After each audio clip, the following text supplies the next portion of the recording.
Hello, Podapsters! Bem-vindos a mais um episódio do PodApps, o podcast que te ajuda a privar o que já é privado, suas informações.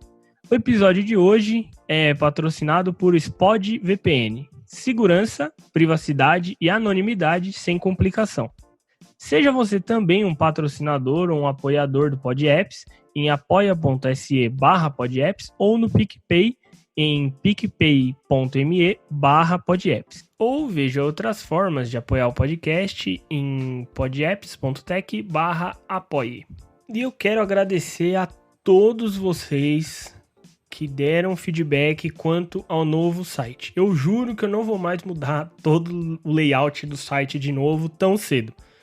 Mas foi incrível e me mostrou que eu tô no caminho certo. Muito obrigado.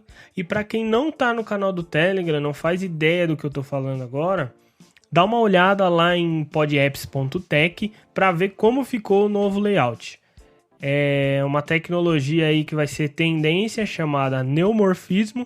Foi um trabalho intenso de uma semana. Eu considerei que ficou show, tive os feedbacks muito bacanas. E claro, se você não tá no canal, não sabe e tá ouvindo agora, fica à vontade para mandar o seu feedback também. Muito obrigado a cada um que me mandou e-mail, que me chamou no privado para dar o feedback, tá? E falando em feedback, o Alberto Siqueira falou o seguinte: em relação ao Telegram, que é o meu app favorito de mensagens, eu já convenci muitas pessoas a migrarem para o Telegram por causa das milhares de funções que a porcaria do WhatsApp não tem, além de pertencer ao Facebook. Eu sempre costumo usar o argumento que se é de graça, o usuário é o produto. Então eu fui buscar de onde vem o dinheiro do Telegram e eu só acho a explicação que vem de doações do russo fundador que foi expulso da Rússia. E também questionou sobre o Facebook. Ele informa que deletou a conta do Facebook e mora no Canadá atualmente. E o Facebook Market é simplesmente muito forte para compra e venda de produtos usados. E ele sente que em algum momento ele vai ter que voltar a usar o Facebook. E ele quer saber se tem alguma maneira de usar o Facebook de forma segura e garantindo a privacidade. Ele falou que já usa tudo que eu posso imaginar, ou que a gente possa imaginar, que eu já recomendei, de bloqueadores de anúncios, de tracking, bloqueadores de tracking, e também o Facebook Container. Vamos lá. Falando do Telegram, é sempre bom ressaltar o porquê o Telegram, e não só o Pavel Durov, que é o fundador, foi expulso da Rússia. O governo ditatorial russo alegou que alguns terroristas usavam o Telegram para negócios, para mercado negro e tudo mais. E exigiu que o Telegram entregasse as chaves de criptografia para que eles pudessem investigar esses supostos terroristas. Só que isso poderia trazer um risco enorme para os usuários do Telegram, quando se fala em privacidade. Com isso, o Telegram alegou que não entregaria de forma alguma as chaves de criptografia. O governo deu um prazo e esse prazo expirou para que fosse entregue, sem que o Telegram entregasse as chaves de criptografia das conversas que o governo alegava ser de pessoas terroristas. Segundo o Pavel, a privacidade dos usuários é mais importante que um governo e que o Telegram já possui meios de inibir, coibir, bloquear criminosos dentro da plataforma. Hoje o Telegram ele é proibido na Rússia e quem usa precisa de VPN, e até por isso a Rússia está vendo alguma maneira, algum jeito lá de proibir o uso de VPN. Não foi aprovado, mas eu tinha lido uma notícia há um tempo atrás que a própria Rússia ia criar a própria VPN, assim como a China já tem os grandes firewalls lá, que é uma internet totalmente interna, né? E opera completamente, assim, o Telegram tem operado completamente, o time inteiro, Pavel, todo mundo, do Reino Unido, especificamente em Londres. Sobre os ganhos, O Pavel, ele é CEO da VKontakte, que é o Facebook russo. E também é muito melhor que o próprio Facebook. Para quem quiser criar uma conta, é só entrar em vk.com, cria uma conta como se fosse Facebook mesmo.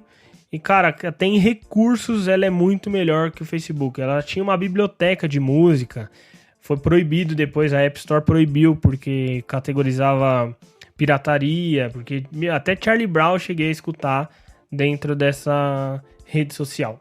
E com o VKontakte ele tornou-se um milionário e quem banca a maior parte do Telegram é o Pavel com doações. O Telegram ele também tem investidores que acreditam na privacidade, assim como o DuckDuckGo, que não cobra nada de você e é um buscador privado, e tem o Brave, que também não cobra nada de você e é um navegador focado em privacidade. Então, assim, existem pessoas que estão preocupadas com a privacidade dos usuários e investem dinheiro nisso, senão essas empresas jamais iam existir. Mas é claro, eu não sei dizer quem são. Talvez até por serem apoiadores da privacidade, eles se mantêm em sigilo. O Telegram também iniciou uma criptomoeda há um tempo atrás chamada Gram, que angariou, se eu não me engano, 2 bilhões de dólares. Ela está em algumas exchanges específicas. Teve um lance que ia atrasar porque os Estados Unidos estava bloqueando e a maioria dos compradores dessa moeda eram dos Estados Unidos, e aí envolvia alguma coisa de prejuízo e que se eles não conseguissem lançar nos Estados Unidos eles iam devolver o dinheiro. Essa é uma saga que eu tenho acompanhado, mas ainda não teve resolução. Aparentemente está em trâmites judiciais lá nos Estados Unidos, não foi bloqueado, mas também não liberaram o lançamento dessa criptomoeda. No site do Telegram, se você entrar lá no FAQ, que é o Frequently Answers Questions, tem o seguinte: Pavel Durov, que compartilha a nossa visão, forneceu ao Telegram uma doação generosa e temos dinheiro suficiente para o momento. Se o Telegram acabar, introduziremos opções remuneradas, não essenciais, para apoiar as infraestruturas e financiar os salários dos desenvolvedores. Mas a obtenção de lucros nunca será um objetivo final para o Telegram. Isso ao menos é o que diz. Especificamente sobre o Telegram, eu estou elaborando ainda um episódio para falar de recursos, para falar justamente disso também. Estou elaborando do WhatsApp, os escândalos frequentes que a gente vê e que o Telegram em 7 anos nunca apresentou nenhum tipo de escândalo. Se a gente lembrar, tiver ouvinte aí que é contra o Telegram e falar, mas teve o Moro, teve esse lance da justiça, sempre bom lembrar que não foi o Telegram que foi invadido, foi a conta do Telegram que foi invadida, por falta da aplicação dos recursos de segurança que o Telegram oferece, que naquela época, juízes e ministros e tal, não simplesmente ignoraram. O Telegram tem a autenticação em 2 fatores há anos e eles simplesmente ignoraram. Então, quando o cara conseguiu entrar, fazer o login na conta dele, não tinha nenhuma outra barreira que impedisse que o cara tomasse controle da conta do juiz ou do Dallagnol, seja de quem for que foi invadido naquela época. Falando um pouco de Facebook, cara, eu vou até fazer aqui um comparativo com o YouTube. Eu cheguei a falar para algum ouvinte um tempo atrás, ele me questionou, cara, eu sigo tudo que você fala, mas tem um negócio que tá muito difícil de abandonar, que é o YouTube. E eu falei para ele o seguinte, o YouTube, ele é alimentado por pessoas. A empresa por trás, o Google, ela coleta dados, ela coleta informações, ela armazena suas informações, ela vende, ela distribui as informações para quem quer que seja, mas o conteúdo em si é feito por pessoas. Então não adianta nada eu vou desenvolver uma plataforma de vídeo, inclusive já existem plataformas de vídeo focado em privacidade, Então não adianta eu desenvolver aqui, espalhar para todo mundo e falar, olha, minha plataforma é a mais segura que existe, você pode assistir os vídeos que estão lá que nada, não precisa de conta, não precisa de nada, não vou saber quem é você. Só que não tem vídeo nenhum, porque o único que vai alimentar sou eu, que sou o criador, e todas as outras pessoas continuam alimentando no YouTube. Então, no seu caso, é a mesma coisa. Se todas as pessoas aí no Canadá, eles estão usando o Facebook para fazer compra e venda, não é igual aqui que tem o Mercado Livre também, embora tenha o Facebook Market, você vai ter que se adaptar. E como que se adapta nessa questão? Você pode criar uma conta, pode pôr uma foto de perfil ou não, e não pôr informação nenhuma quando você criar a conta. Não precisa pôr sua idade, seu relacionamento, onde você mora e tal. Tudo que não for campo obrigatório, você pode simplesmente ignorar. Foto é obrigatório? Não. Então, se você não quiser pôr, você não precisa. Qual que é o ônus e o bônus? Começando pelo bônus. Você garante sua privacidade, você está usando para compra e venda e, fim. Esse é seu único fim. Você não usa o Facebook para outra coisa que não seja compra e venda. Eu mesmo tenho o meu perfil no Facebook apenas para olhar, fazer essa busca justamente de produtos para ver se ali eu encontro alguma coisa mais barata aqui no Mercado Livre ou nas lojas. Às vezes até seminovo, lógico. Só que o ônus disso é gerar desconfiança da pessoa que está vendendo o produto. Então você quer, sei lá, você quer um celular novo, você encontrou lá. Quando você contatar a pessoa que está vendendo, a pessoa vai olhar e falar, poxa, é um cara que não tem foto, não tem histórico, não tem postagem, não tem idade, não tem informação nenhuma dele, deve ser fake, deve ser golpe, deve ser um assaltante. Então, assim, ninguém vai ainda pensar que, pode ser que o cara tá mantendo a privacidade, pode ser que o cara use. Aí gera toda uma discussão que você tem que explicar que você não usa, que você não gosta. E aí você troca uma informação, às vezes, pessoal, tipo um número de telefone, o seu usuário do Telegram, o seu, sei lá, seu Instagram, qualquer outra rede social onde você utiliza e se identifica, para passar um pouco de confiança para a pessoa. É um pouquinho mais trabalhoso, mas o mundo da privacidade, ele é mais trabalhoso. Ele não é algo simples e intuitivo como estar exposto, onde todo mundo vai saber quem é você, todo mundo tem suas informações. Isso eu já falei algumas vezes aqui também, eu repito.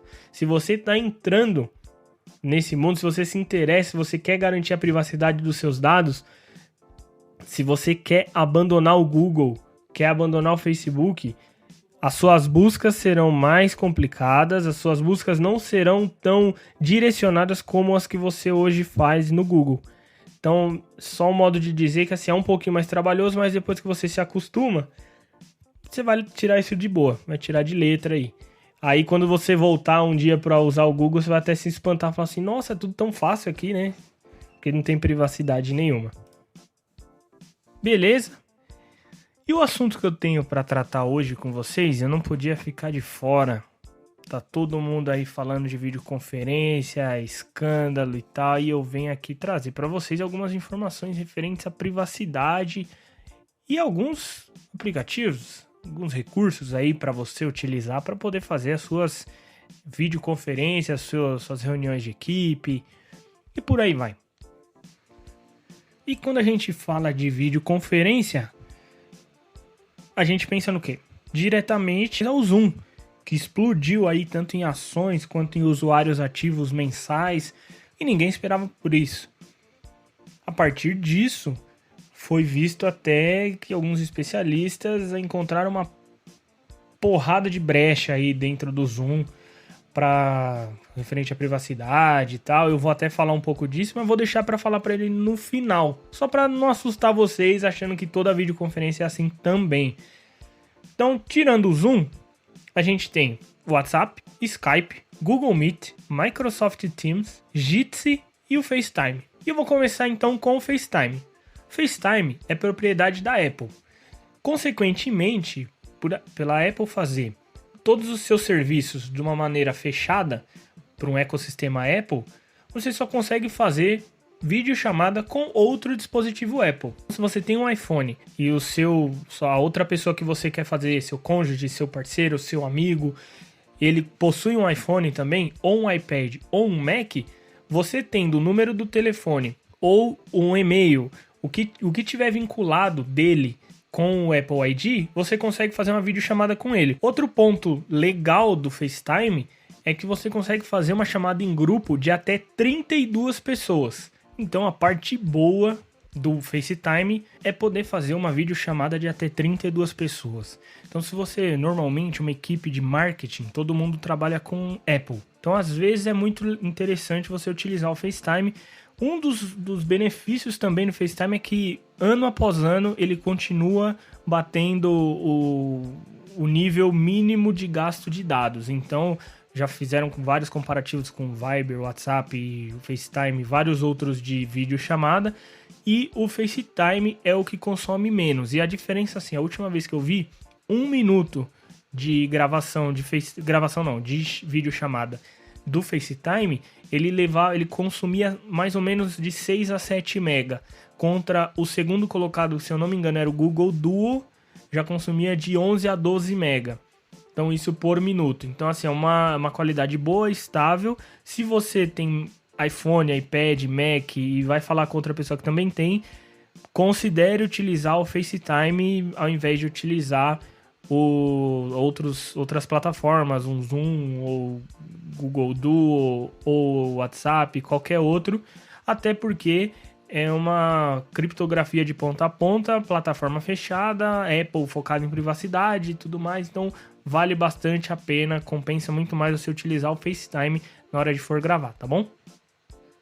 Em segundo lugar, concorrente direto aí da parte de iMessage e tudo mais da Apple é o WhatsApp, né? 2 bilhões de pessoas utilizando no mundo inteiro o WhatsApp. O WhatsApp possui o recurso de videochamada, porém com algumas limitações. Também tem a sua criptografia de ponta a ponta, embora alguns estudiosos já disseram que não, que a criptografia é só de texto, quando você manda um áudio não é criptografado, e quando você manda um vídeo ou faz uma chamada de vídeo também não é criptografado.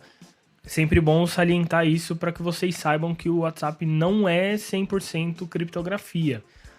De todo modo, ele oferece para os usuários uma videochamada de até 8 participantes. Sim, até 8 participantes. Até a penúltima semana de abril, o WhatsApp fornecia apenas para 4. Mas na última semana, praticamente todos esses serviços de videoconferência, eles resolveram atualizar para mais pessoas, ou para ficar gratuito, ou para dar promoção, ou para dar um período grátis, algo do tipo. E o WhatsApp, ele ampliou o número de contatos numa videochamada de 4 para 8 pessoas. E na sequência, saindo aqui de Facebook e indo para Microsoft, a gente tem o Skype. O Skype também atualizou na última semana de abril e liberou para todo mundo um recurso open, digamos assim, para que qualquer pessoa que não tem conta no Skype, não quer baixar o Skype, possa utilizar o serviço do Skype. Então até 50 pessoas você consegue criar uma sala, convidar todo mundo e colocar todo mundo dentro dessa sala. Não precisa de login, não precisa baixar nada e também não tem limite de tempo. Então você pode ficar o dia inteiro ali com o pessoal, trocando ideia, conversando dentro dessa sala do Skype sem problema algum. Caso você utilize o aplicativo do Skype, quem está organizando a sala vai ter um botãozinho no canto inferior esquerdo para gravar a conversa, a reunião, a entrevista, que seja. E a partir disso, isso seria até interessante para quem faz podcast, assim como eu. Se você é podcaster e está me escutando, ou você quer fazer uma live e distribuir depois um vídeo editado, gravado, você pode utilizar o Skype, utilizar a gravação de vídeo e disparar. Para quem tem podcast, só vai ter um trabalhinho a mais depois de converter ou extrair ou exportar somente o áudio. Como o Skype salva o vídeo, você vai precisar fazer a conversão aí dessa reunião, tá bom? Diferentemente de muitos outros serviços, o Skype ele cria um link aleatório. Então, o único começo que é padrão, assim como o Google, é meet.google.com, o Jitsi, que eu vou falar na sequência, é meet.jit.si, o do Skype é join.skype.com/, aí é uma sequência de números e letras aleatoriamente gerados ali para você utilizar e disparar aí o link dessa sala. Antes de eu falar sobre o Jitsi, Eu quero continuar só aqui na Microsoft e falar que a Microsoft também tem o Microsoft Teams, onde ela diz que é seguro, protegido e gratuito. Muito embora o Microsoft Teams meio que te força a assinar o Microsoft 365, antigo Office 365, já que a Microsoft agora está colocando mais serviços que não só o Office dentro desse nome 365. Então tá mudando também aí de Office 365 para Microsoft 365. No Teams, embora a Microsoft ofereça aí um plano gratuito, você tem diversas limitações. Dentre essas limitações, você não consegue agendar reunião, não consegue gravar as reuniões, coisa que o concorrente dele, teoricamente, o Skype, que não é focado em equipe, mas é focado em videoconferência, oferece. E também tem um limite de pessoas, que embora eu tenha procurado incansavelmente aí no site deles, eu não consegui achar quantas pessoas são. No Microsoft Teams, você não consegue, assim como no Skype ou em qualquer outro serviço que ofereça gratuitamente sem precisar criar uma conta, no Teams você necessariamente precisa de uma conta para poder fazer o login ou criar uma reunião. Então, obrigatoriamente você tem que ter uma conta. E mesmo eles falando que são seguros, saiu uma matéria no dia 27/4, no Olhar Digital, onde GIFs permitem que hackers invadam contas do Microsoft Teams. Então, assim, vou deixar o link dessa matéria para não prolongar muito esse assunto, mas, assim, é promover a segurança, mas é sempre bom dar uma checada a mais, além do que está se promovendo, né? Porque brechas estão aí em todos os sistemas. A Apple é vulnerável, a Microsoft é vulnerável, e garantir a segurança é sempre bom que uma brecha seja não tão banal quanto um GIF. Então o link vai estar na descrição aqui também. Outra gigante que está oferecendo serviço de videoconferência é a Google. Ela sempre ofereceu com o Google Hangouts, que agora, antes era Google Hangouts Meet e agora é só Google Meet. Todos aqui já sabem minha opinião referente a Google e eu vou voltar a falar aqui, é só minha opinião, não sou especialista em hardware, em algo que consiga invadir as reuniões e fazer uma engenharia reversa para descobrir para onde a Google está mandando e o que ela está fazendo com os dados, mas eu acredito friamente pelo histórico da empresa que todas essas reuniões que as pessoas utilizam o Google Meet, a Google capta de alguma maneira as informações para utilizar, para evoluir serviços, acabar utilizando seus dados de uma maneira que você não saiba, e daqui a alguns anos, espero que não demore muito, talvez alguém descubra que a Google está violando essa privacidade dos usuários e está captando todas as reuniões e está utilizando dados e revendendo e algo do tipo. Mas eu não poderia deixar de falar desse serviço que talvez vocês já utilizam ou no mínimo conheçam que a Google possui um serviço de videoconferência. O Google Meet, ele permite 100 participantes na sala, no modo básico, ou seja, o que hoje é um modo grátis, contra 150 pessoas no modo business e 250 no modo enterprise. Por ser da plataforma Google, ele automaticamente está integrado no G Suite, onde ele te dá conexão com o Google Chat, o Currents, o Calendar, Gmail, Meet Hardware, Docs, Sheets, Forms, Slides e etc.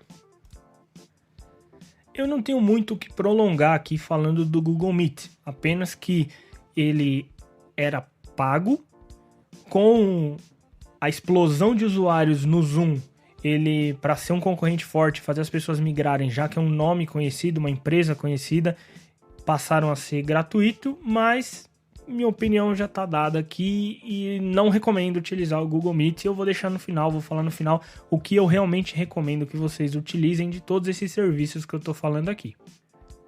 Antes de chegar no famigerado Zoom, que com certeza você já tem uma conta, já baixou o aplicativo ou já utilizou alguma vez na vida, eu preciso falar para vocês do Jitsi. O Jitsi, gente, é uma plataforma incrível. Eu conheci ele no meio dessas andanças aí na web, porque eu pensei, gente, não dá para ficar com o Zoom, que tá cheio de escândalo de privacidade, Google, que é a falta de privacidade escrita, o Microsoft Teams que você tem que pagar para utilizar, e eu falo, tem que ter alguma solução. E foi aí que eu conheci o Jitsi. E o Jitsi se escreve Jitsi.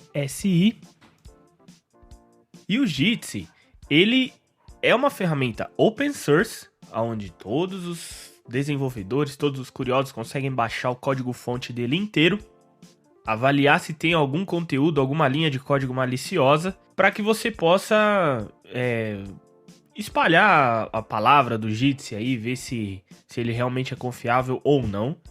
Ele te permite colocar senha na sala, de uma forma muito simples e prática. Tá escondido, mas é simples e prático. Permite compartilhar a tela. Também te traz estatísticas dos participantes, tempo que cada participante está naquela reunião e o sinal da qualidade de internet daquele outro participante. Então, se ele tá lá com uma bolinha vermelha, com um sinal de internet fraco, aquele sinalzinho de operadora que a gente tem nos celulares, se ele tá vermelho e fraco, significa que o sinal tá ruim. Provavelmente quando aquela pessoa falar, vai ficar a voz meio robotizada, vai ficar travando, algo do tipo, mas aí ele indica que não é um problema da sua internet, é um problema daquela pessoa quando aquela pessoa falar. Todas aquelas outras pessoas que estão na reunião, que estão com o sinal verde, vão falar e vai dar para entender perfeitamente.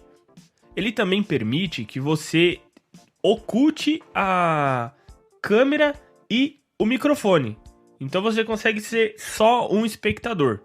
Por ser de código aberto, ele tem meios de desenvolvedores integrar o Jitsi com outros aplicativos ou outros sites. O próprio Edward Snowden, para quem não se lembra, ele foi o cara aí que vazou dados da NSA, que é a National Security Agency, que é a Agência Nacional de Segurança dos Estados Unidos. Então ele trabalhava na Agência Nacional de Segurança, onde espionava tudo. Eu até falei em outros episódios aqui sobre a NSA, que o Rupert Murdoch fala que o Google é pior que a NSA. E o que seria a NSA para o Google ser pior? A NSA chegou a espionar a Dilma, que é um chefe de estado de um país. Então você consegue ter mais ou menos a noção do que seria pior que a NSA.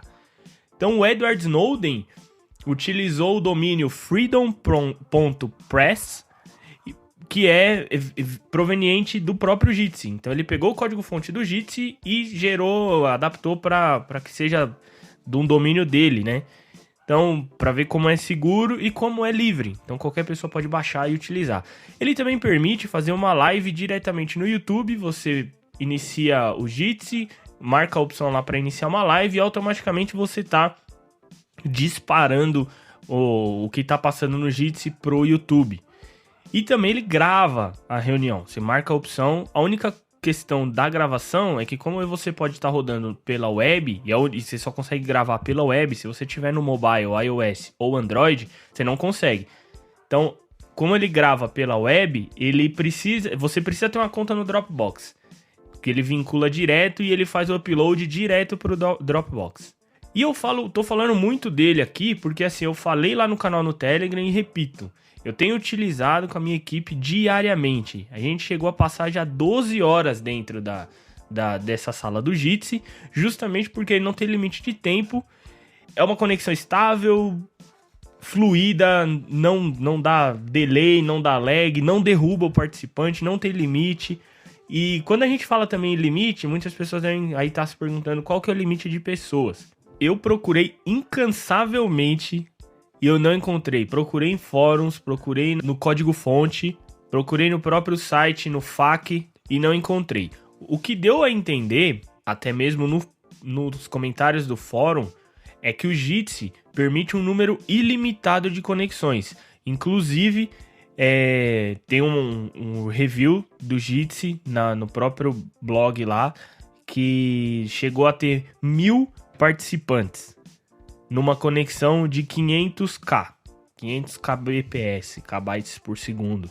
Pode-se dizer, talvez, que é uma conexão ilimitada, mas eu acho que se você pretende fazer uma live onde possa vir mais do que 1000, talvez o ideal fosse que fossem conectadas as pessoas, você fizesse uma live no YouTube, utilizasse o Jitsi, joga a live pro YouTube e as pessoas assistem pelo YouTube.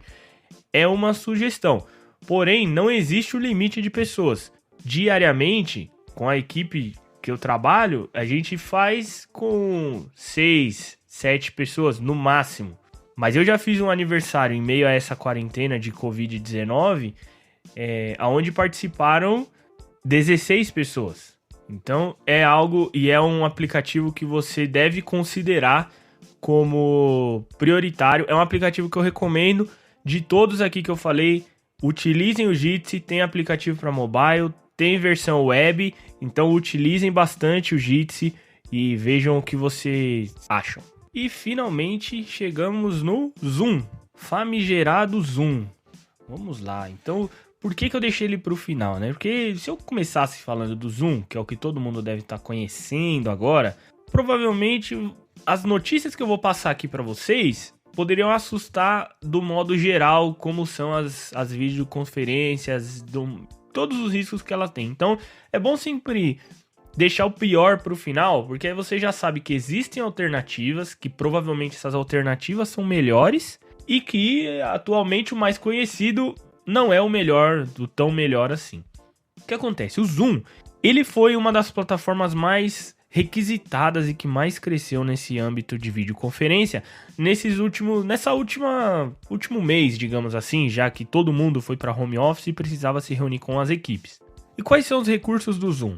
Uma vez que você faz a reunião com a pessoa, gratuitamente, de 1 para 1, ou seja, um entrevistador com um espectador, um líder com uma pessoa do time, um pai e uma mãe, um pai e um filho, algo do tipo. Quando é de 1 para 1, você tem gravação ilimitada, tempo ilimitado e muito mais. Tudo isso gratuitamente. Quando você expande um pouco, você fala assim, não, eu quero fazer com a minha equipe, eu quero fazer com 2. Então são 3 pessoas.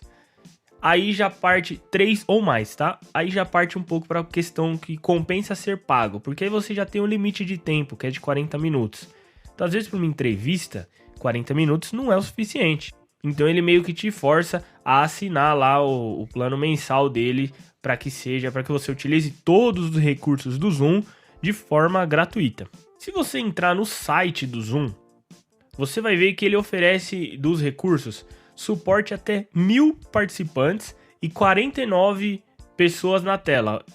49 a mais, a sua e mais 49, totalizando 50 janelinhas ali na tela. O que eu acho um pouco estranho, porque o presidente da empresa que eu trabalho fez uma reunião com a empresa inteira e disse que estava falando, através do Zoom, e disse que estava falando com 2.000 pessoas. Então acho até um pouco estranho, tá no Zoom, não sei quem pode estar aí se enganando nos números, mas no Zoom tá escrito que suporta até 1000 participantes. Ele permite agendar reunião, permite colocar no calendário, tem chat de time, gravações, transcrições e muito mais. É realmente um pacote completo e surpreendedor, até ser grátis, né? Até por ser grátis, é algo que você de falar, como pode um serviço tão bom ser gratuito dessa forma? Só que aí veio o ônus disso tudo. Como o nosso amigo Alberto falou ali no feedback, bem no começo do episódio, quando ele disse que quando é de graça, o produto é você. Nesse caso do Zoom, se aplicou. Eu vou só falar algumas matérias aqui, ó, que eu separei, só para caráter, eu vou deixar os links também para cada um ver a matéria completa, eu vou falar só o título para que vocês tenham um overview aí. Essa, pra mim, eu vou começar logo com a pior, porque é o sujo falando do mal lavado. No Tecnoblog, saiu a seguinte matéria. Zoom é banido até no Google e chama especialistas para deter a crise. Ainda no Tecnoblog, evento online via Zoom no Brasil é invadido com fotos de Hitler. Mais uma do Tecnoblog. Anvisa proíbe o uso do Zoom entre funcionários devido a falhas de segurança. Agora no Mac Magazine, pesquisadores descobrem novas falhas de segurança no Zoom e até mesmo ligações com a China. Especialista descobre mais falhas no Zoom para macOS, possibilitando acesso indevido à câmera e ao microfone. Um queijo suíço de vulnerabilidades. Zoom não oferece criptografia de ponta a ponta e app é comparado a malware. Zoom envia dados para o Facebook, mesmo se você não tiver uma conta na rede. App de videoconferência Zoom tem vulnerabilidade grave no macOS. E para não ficar aqui como um resumo de notícias, esse eu separei só essas principais aqui, que foi uma semana constante de vazamento de dados, de investigação do aplicativo Zoom. E assim, cada matéria dessa, o Zoom meio que se explicou. Então quando ele fala que o Zoom envia dados para o Facebook mesmo sem você ter uma conta, ele fala que ele usava uma API que o Facebook forneceu e tal, e que eles não sabiam.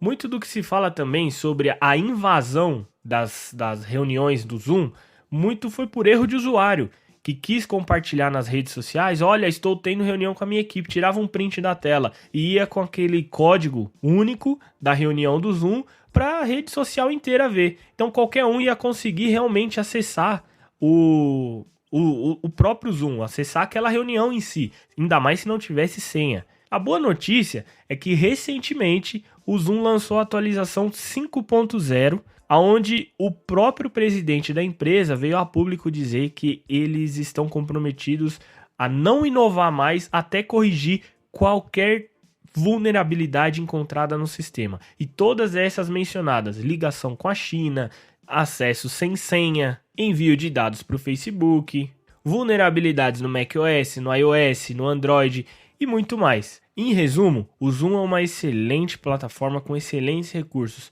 só que deixou a privacidade de lado. Com essa explosão de home office, com essa explosão de necessidade de videoconferências, claro que veio a foco todos esses serviços e todos os outros eram pagos. E o Zoom era o único que oferecia tanto recurso de graça, o que levanta a suspeita de qualquer analista de segurança, qualquer especialista de segurança. Então, esse foi mais um episódio focado em privacidade. A minha recomendação continua sendo o Jitsi. Utilizem o Jitsi. O link vai estar aqui. Eu vou deixar link dos aplicativos para quem tem aplicativo, para qual serviço tiver aplicativo, vai ter aqui do iOS e do Android. Vai ter o link da página da empresa também para que você possa explorar, aprender um pouco mais quais são os recursos que aquela empresa oferece antes de você sair baixando e só porque eu recomendei. Embora eu tenha um crivo bastante forte aí, uma chatice bastante predominante em que eu acabo até deixando de usar serviços porque a política de privacidade não me agrada ou é falha. E é isso aí. Fechado numa conexão segura utilizando o Spod VPN e videoconferência eu vou utilizando o Jitsi, eu vou ficando por aqui.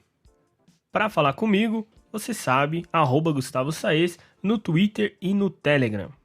Já no Telegram, se você seguir o canal oficial do podcast, que é o @PodApps, você vai se manter atualizado com dicas, aplicativos novos, promoções de aplicativos e informações referente a vazamento de dados ou privacidade de dados. Claro que todos os aplicativos lá recomendados, por mais que estejam em promoção, terão um cunho mais focado em privacidade de dados.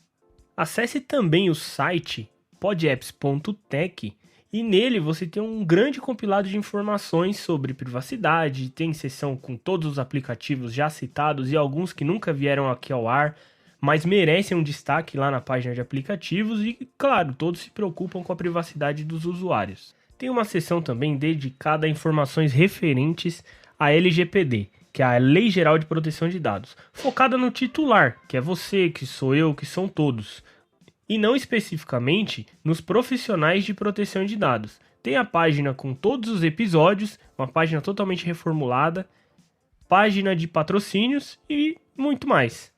Sempre lembrando que o PodApps sobrevive com a ajuda coletiva, o que quer dizer que você pode ajudar financeiramente pelo apoia.se/podapps ou picpay.me/podapps ou qualquer outra forma que queira colaborar, você pode visualizar lá em podapps.tech/apoie. Caso não tenha como colaborar ou apoiar o projeto financeiramente, você pode ajudar muito o podcast só espalhando a palavra, falando do PodApps para amigos, familiares, compartilhando nas suas redes sociais novos episódios e muito mais. Agora, caso você não faça parte do mundo social, já seguiu todas as dicas de como ter um ou mais e-mail seguro, envie um e-mail para interage@podapps.tech com a sua dúvida, feedback ou sugestão. Todos os links do que foi citado estão na descrição desse episódio. Antes de finalizar, um agradecimento especial ao patrocinador de hoje, SpotVPN, a todos os apoiadores no Apoia-se e no PicPay e a parceria com o Professor do iPhone, que te ensina de A a iPhone.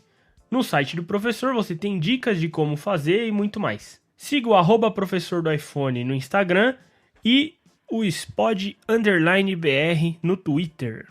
Se gostou desse episódio, é muito importante que você avalie na iTunes Store, caso você tenha um Apple. Infelizmente, a mídia podcast está sendo engolida pelas gigantes emissoras de TV e rádio. Com isso, espaço para os que estão lá há mais tempo, mas com menos reviews é cada vez menor. Ao entrar no aplicativo de podcasts e fazer uma busca pelos que estão em alta ali, você vai encontrar, acho que 50 deles entre Jovem Pan, Globo, Estadão e tudo mais. Então é muito importante, eu peço para vocês que avaliem o PodApps e que ele tenha uma boa qualificação para que ao menos ele apareça nos relacionados. Quando alguém achar um podcast da Globo ou um podcast da Jovem Pan, apareça nos relacionados ou nos recomendados no final da página desses novos podcasts aí. Vote quantas estrelas você julgar valiosa lá na iTunes Store, mas não deixe de avaliar. Essas são maneiras de apoiar o podcast sem mexer nas suas finanças pessoais. PodApps, o podcast número 1 em privacidade no Brasil. Obrigado e valeu!